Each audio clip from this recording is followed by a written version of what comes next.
كيف تقوي علاقتك مع الله سبحانه وتعالى. الله سبحانه وتعالى أول أمر لابد أنك تعرف أن الله سبحانه وتعالى قريب يجيب دعوة الداعي إذا دعاه. 2، الله سبحانه وتعالى يقول ونحن أقرب إليه من حبل الوريد. حبل الوريد، الله أقرب لك من حبل الوريد. طيب وش المتطلبات من العبد حتى يكون قريب من الله سبحانه وتعالى، حتى يحبها الله سبحانه وتعالى؟ جاء في الحديث القدسي عن الله سبحانه وتعالى أنه قال ما تقرب إلي عبدي بشيء أحب إلي مما افترضته عليه، يعني الفرائض، منها الصلوات، منها الزكاة، منها حج البيت إن استطعت إليه سبيلا. ما تقرب إلي عبدي بشيء أحب إلي مما افترضته عليه، وما زال عبدي يتقرب إلي بالنوافل حتى أحبه. الله أكبر.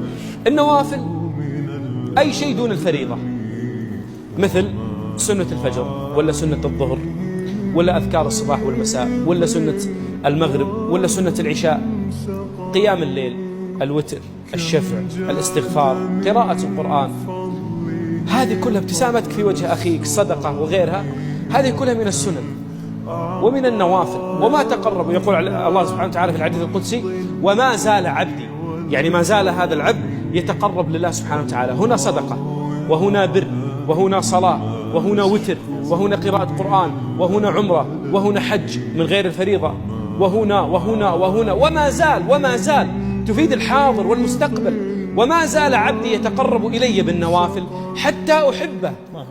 طيب يا رب إذا أحببته، قال فإذا أحببته كنت سمعه الذي يسمع به، وبصره الذي يبصر به، ويده التي يبطش بها، ورجله التي يمشي بها، ولئن سألني لأعطينه، ولئن استعاذني لأعيذنه. لا إله إلا الله.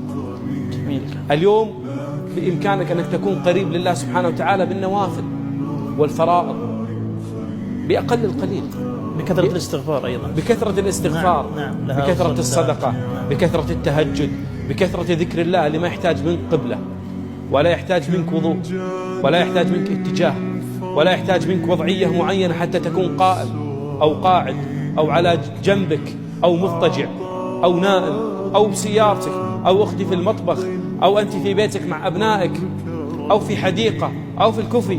بإمكانك أن تذكر الله سبحانه وتعالى، وتكون هذه من الأمور اللي أحبها الله ومن النوافل، فيحبك الله سبحانه وتعالى ويقربك.